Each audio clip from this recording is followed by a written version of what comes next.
आप देख रहे हैं पुलिस वाला वेब न्यूज और मैं हूं आपके साथ हर्षिता मिश्रा।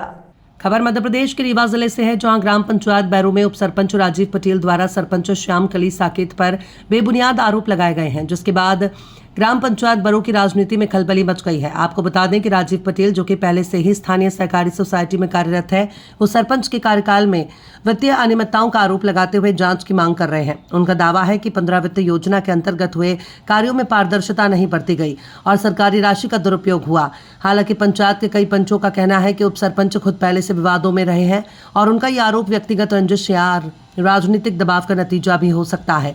अभी 16 अगस्त को ग्राम सभा में राजीव पटेल के द्वारा ही नागेंद्र पटेल और संतोष तिवारी को उकसा करके सरपंच को गाली गलौच और ग्राम सभा में ही कराया गया था। ग्रामीणों के अनुसार राजीव पटेल के सोसाइटी में रहते हुए भी कई सवाल उठ चुके हैं, जिससे उनकी निष्पक्षता पर संदेह जताया जा रहा है। इस पूरे मामले पर सरपंच ने अब तक कोई आधिकारिक बयान नहीं दिया है, लेकिन सूत्रों के अनुसार वे शीघ्र ही प्रेस कॉन्फ्रेंस कर अपनी स्थिति स्पष्ट कर सकती हैं। सरपंच ग्राम वरण, आपके ऊपर जो ग्रामीणों ने आरोप लगाया है भ्रष्टाचार का, उसके बारे में आप क्या कहेंगी? ये कहेंगे जो काम करते हैं तो वहीं में शिकायत करते हैं, बोलते हैं कि पैसा निकाल लिए और बोलते हैं कि हमको पैसा दो निकाल के पंचायत की, हम नहीं देते हैं, इसलिए हमारा विरोधी करते हैं। आपका सरपंच प्रतिनिधि कौन है? दिनेश साकेत उनको है इस काम के बारे में जानकारी? जी। जो हमारे सोलर लाइट का काम बोल रहे हैं कि पैसा निकाल के खा लिए हैं। सोलर लाइट का काम अभी 10 पोल के खंभे जो लगते हैं उसमें तो पोल के गड्ढा खुदा के नट बोल्ट लग गए हैं। पहला ये है, और दूसरा जो बाज़ार में बोले कि नाली का पैसा निकाल के खा लिए, नाली का अगर टीएस हो, ये जितने से हमारी शिकायत किए थे, चले वहाँ पे इंजीनियर एसडीओ के साथ चले, वहाँ पे चले और नाली का जो टीएस हो तो बता देंगे, नाली का टीएस जो ना पैसा खाएंगे। फोटोकॉपी के बारे में बोलेंगे, फोटोकॉपी में भी घोटाला है, उसके बारे में क्या कहेंगे? फोटोकॉपी का घोटाला नहीं है ये। जो जब तक गजेंद्र पांडे जीआरएस नहीं थे, निलंबित थे, उसके पहले लवकेश सिंह बीणा ऑनलाइन में काम होता था। जब जो कोई कंप्यूटर वाले काम करें तो पैसा तो लेंगे। यहाँ खाद्यान्न, समग्र ID, मृत्यु जन्म का काम पूरा होता था वहाँ पे।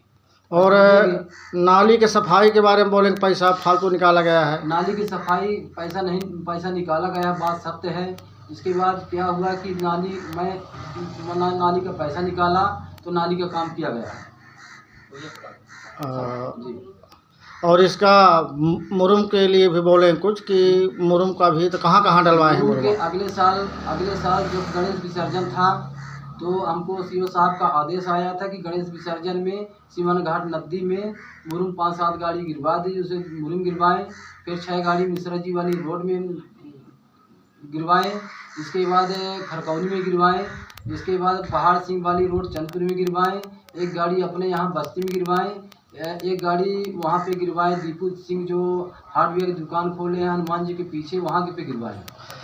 सबका पंचनामा तो ऐसा कहीं समझ में नहीं आया कि कुछ उन्होंने भ्रष्टाचार किया है। काम तो अच्छा खासा चल रहा है। मेरे सामने ये नाली बनी हुई है, अभी बरसात के पहले बनी है, ठीक है। और कुछ सुनने में ये आया है कि लोग बोल रहे हैं कि कुछ रोड का काम नहीं कर रहे हैं। अब वो भी प्राइवेट लैंड में उनको रोड बनाने का तो है नहीं कि किसी की प्राइवेट लैंड में रोड बना सकते हैं। अगर उसका भूमि अर्जन करवाएं तो वो रोड बना के देंगे और तो पब्लिक उसमें यूज करेगी उसको।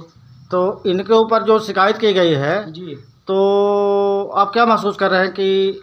देखिए, शिकायत का तो मैं बिल्कुल खंडन करता हूँ। मैं देख रहा हूँ कि काम अच्छा खासा हो रहा है अपने पंचायत में। तो आप सरपंच से खुश हैं? बिल्कुल, हम तो